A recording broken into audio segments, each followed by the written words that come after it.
बाबा जी गुरु नानक साहिब के जन्मदिन के मौके के उत्ते सिखां के गुरुद्वारे जाने की वजह तो मैनू बड़ी सारी तनकीद का सामना करना पै रहा है। मेरे पाकिस्तानी मुसलमान भरा मैनू गालां कढ़ रहे हैं, लान तान कर रहे हैं, मैनू मंदा चंगा बोल रहे हैं।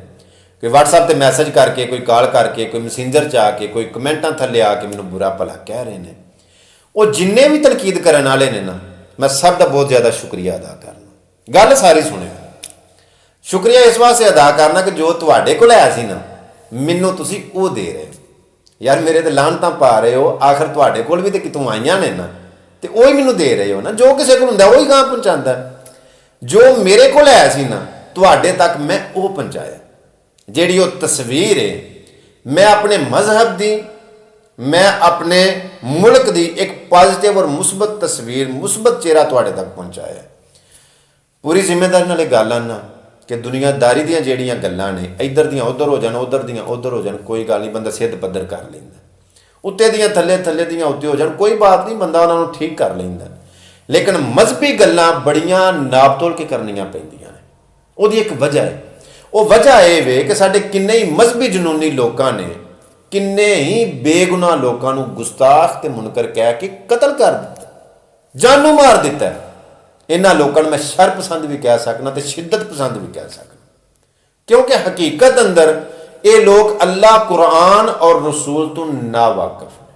बस लाला लाला लाला लाला, इन्हां नूं पता ही नहीं कि साडे अल्लाह दा, साडे रसूल दा, साडे कुरान दा हुक्म की है, वो की फरमांदे ने, साडे कोलों चाहते की ने।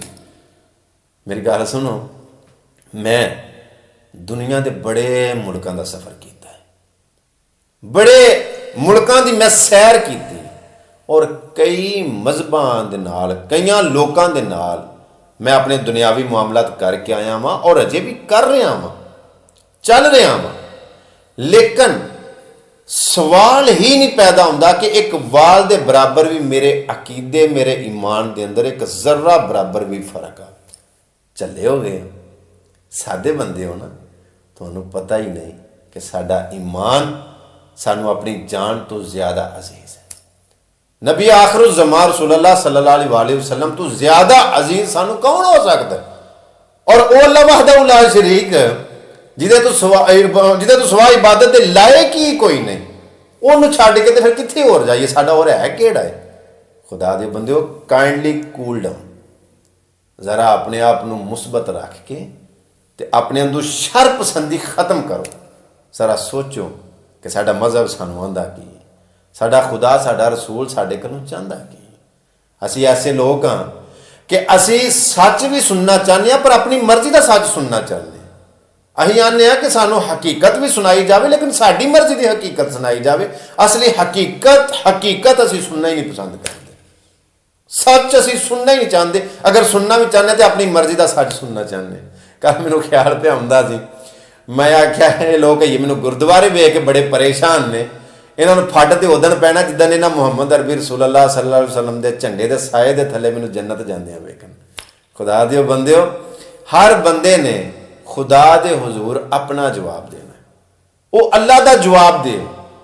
काइंडली जरा मुतालिया करो कुरान का, रसूलुल्लाह सल्लल्लाहु अलैहि वसल्लम की जिंदगी का, तुहानू पता चले कि आपस नूं आपस दे विच लोकां नूं नेड़े नेड़े करने वास्ते की करना पैंदा।